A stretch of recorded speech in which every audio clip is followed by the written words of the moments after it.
Hello friends welcome to my YouTube channel progress study point. Friends, इस video में आप देखेंगे UPPSC staff nurse UP triple SC exam जो 2021 और other जो भी स्टेट एग्ज़ाम्स है नर्सिंग, तो उससे रिलेटेड ये वीडियो है। और ये वीडियो है आपका जनरल नॉलेज यानी सामान्य ज्ञान, सामान्य अध्ययन। ओके, और ये वीडियो है आपका पार्ट नंबर 4 और इसमें बहुत ही सिलेक्टेड क्वेश्चंस हैं और काफ़ी बार एक क्वेश्चंस एग्ज़ाम में आ चुके हैं। और ये आपका एक प्रैक्टिस सेट है जो कि आपके होने वाले एग्ज़ाम के लिए मोस्ट इम्पॉर्टेंट है। आप इस वीडियो को अंत तक देखिए। ओके, तो सबसे पहला क्वेश्चन है कि जो पहली सूची है और दूसरी सूची में क्या है, आपको मिलान करना है और ये अकबर के शासनकाल की मुख्य घटनाओं से संबंधित हैं और इनके विकल्पों में से सही उत्तर क्या होगा। ठीक है, तो इसमें फर्स्ट सूची में क्या है, 1564 में इन्होंने दे रखा है दहसाला सिस्टम, और 1575 में मजहर की उद्घोषणा, और 1579 में जजिया का उन्मूलन, और 1582 में इबादत खाना की स्थापना। ओके फ्रेंड्स, अगर आप लोगों ने हिस्ट्री पढ़ी है इससे पहले तो आपने इसको ज़रूर पढ़ा होगा। अकबर के शासनकाल में की ये घटनाएं हैं। तो इसमें हम देखेंगे कि इस सूची से फर्स्ट सूची से सेकंड सूची का मिलान करेंगे, क्या होगा। तो इसमें आंसर आपका होगा सी, आंसर होगा आपका सी। अब मैं बता देता हूँ कि क्या होगा इस सूची का मिलान। इसमें 1 का सी होगा, यानी कि 1 का सी यानी क्या होगा, ये आपका ये होगा। ठीक है, यानी कि 1564 में क्या हुआ था, जजिया का उन्मूलन था, ये जजिया कर था। ओके, तो इसका उन्मूलन किया था अकबर ने 1564 में। और 2 का डी है इसमें, 2 का डी क्या होगा, ये है आपका 2 का डी। ओके, यानी कि 1575 में इबादत खाना की स्थापना हुई थी। आंसर आपका यहाँ पर है। ठीक है, और 3 का बी और 1579 आपका ये होगा, 1579 भी, इसमें क्या होगी थी, मजहर की उद्घोषणा हुई थी। और 1582 का ये होगा, दहसाला सिस्टम होगा। ओके, 1582 का क्या होगा, आपका दहसाला सिस्टम होगा, यानी 1582 में दहसाला सिस्टम लागू किया था, एक लगान की एक व्यवस्था थी। तो इसमें क्या होगा, आपका 1 का क्या होगा, सी होगा आंसर, और 2 का आपका डी होगा, और 3 का आपका बी होगा, और 4 का आपका ए होगा।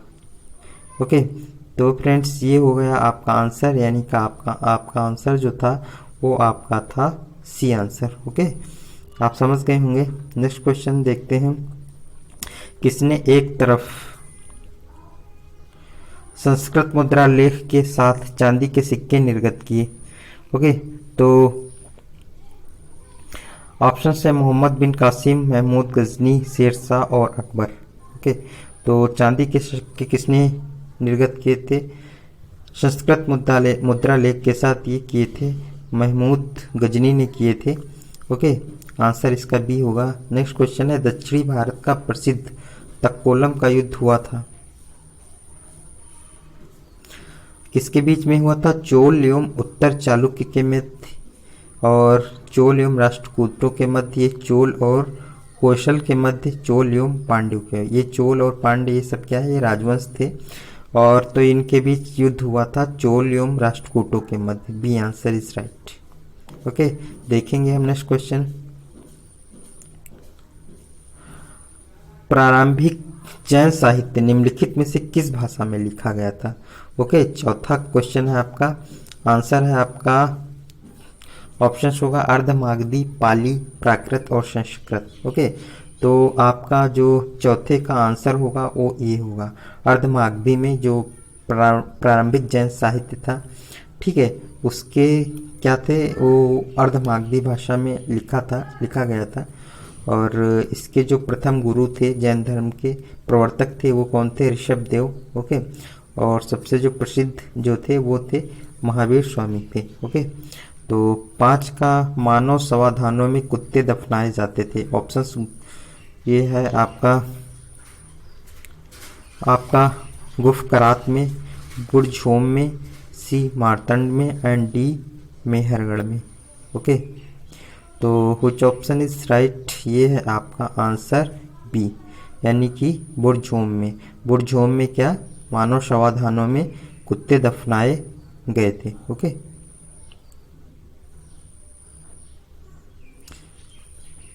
नेक्स्ट हमारा है बोर्ड ऑफ कंट्रोल की स्थापना किस अधिनियम के अंतर्गत की गई थी। 6 क्वेश्चन है आपका।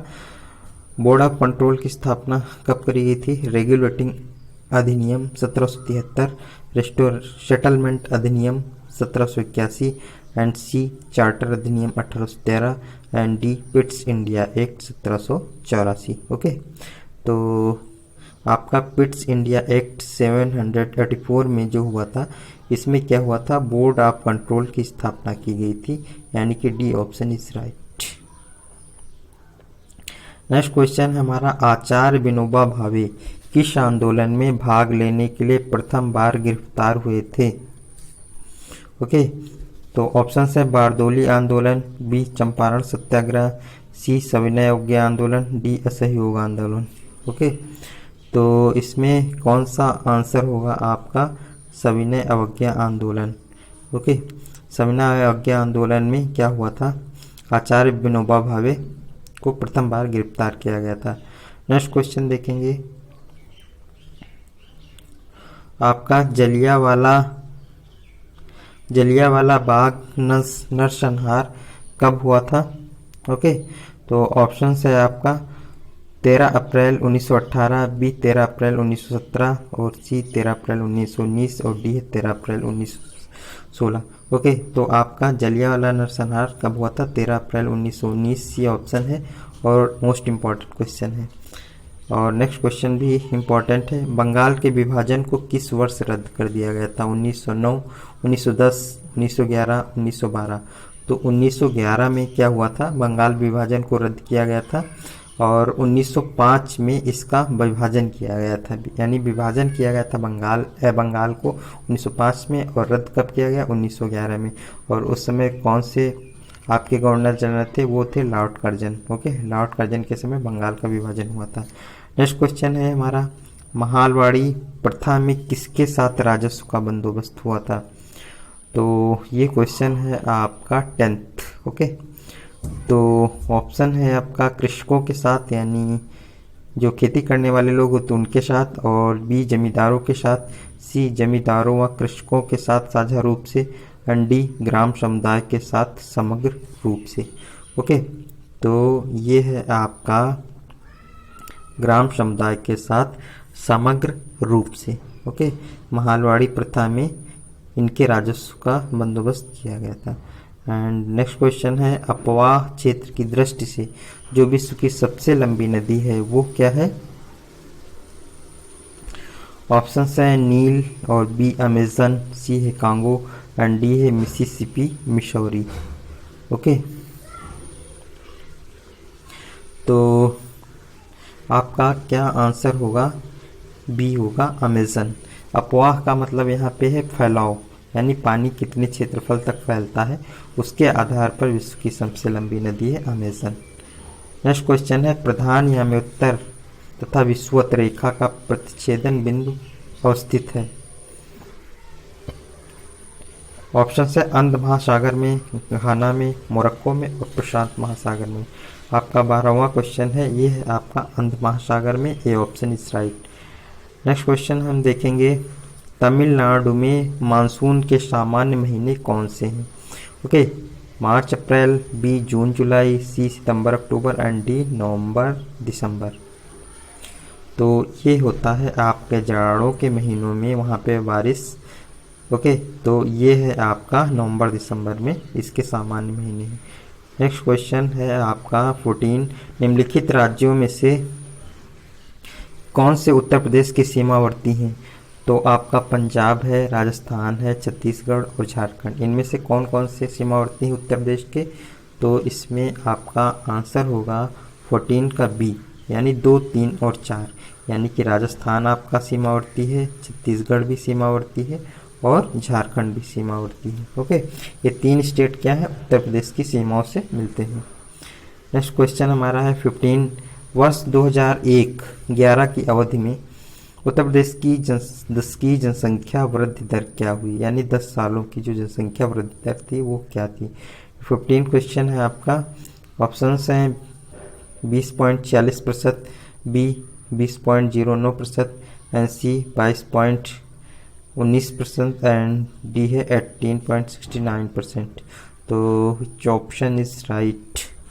तो इसमें आपका आंसर होगा 20.9%। ओके, बी ऑप्शन होगा 20.09%। उत्तर प्रदेश की 10 की जनसंख्या वृद्धि दर ये।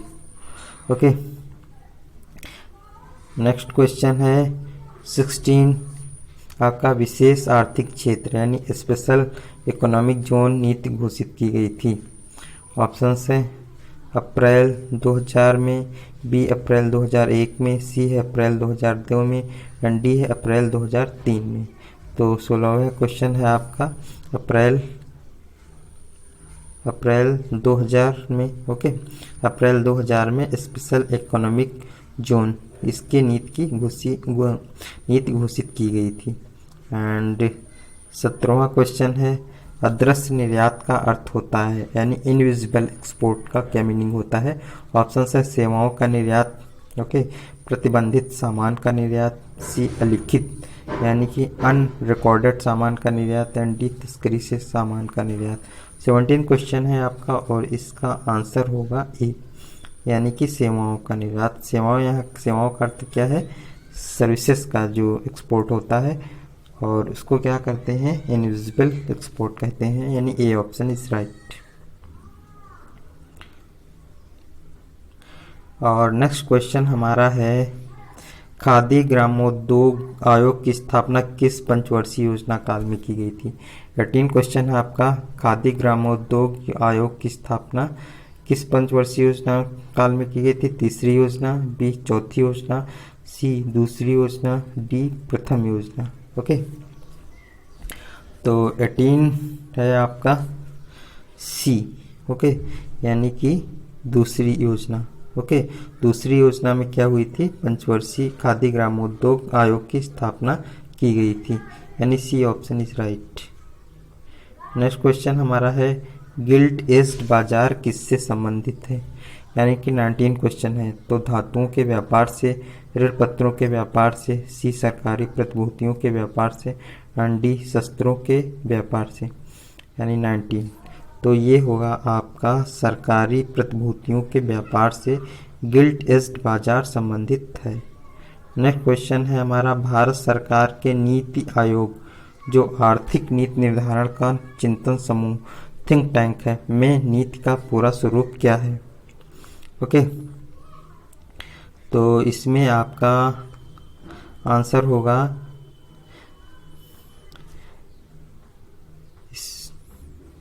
इसमें आपका आंसर होगा 20, ये होगा आपका बी आंसर होगा। और इसका फुल फॉर्म होता है NITI का नीति का फुल फॉर्म होता है national institution for transforming India. Okay, ये होगा आपका। और इसकी स्थापना कब करी गई थी, 2015 में। ओके, जनवरी 2015 में इसकी स्थापना करी गई थी और इसका फुल फॉर्म होता है national institution for transforming India. Okay, ये है आपका 20 एंड 21 में है आपका सही उत्तर का चयन कीजिए। ओके, तो इसमें क्या है, सभी व्यक्ति पंचायती राज के सदस्य बन सकते हैं और बी वो व्यक्ति जो राज्य विधानसभा का सदस्य होने की योग्यता न रखता हो पंचायती राज का सदस्य बन सकता है और 25 वर्ष की आयु वाले व्यक्ति ही पंचायती राज की सदस्यता के लिए अहर हैं। नेक्स्ट है डी वह सभी लोग जो 21 वर्ष की आयु पूरी कर चुके हैं तथा राज्य विधानसभा के सदस्य चुने जाने की योग्यता रखते हैं पंचायती राज की सदस्यता के लिए अहर योग्य है। तो ये आपका डी ऑप्शन होगा, इसमें आपका डी ऑप्शन इज राइट और ये है आपका आंसर। यानी कि जो भी लोग 21 वर्ष की आयु पूरी कर चुके हैं वो राज्य विधानसभा के सदस्य चुने जाने की योग्यता रखते हैं।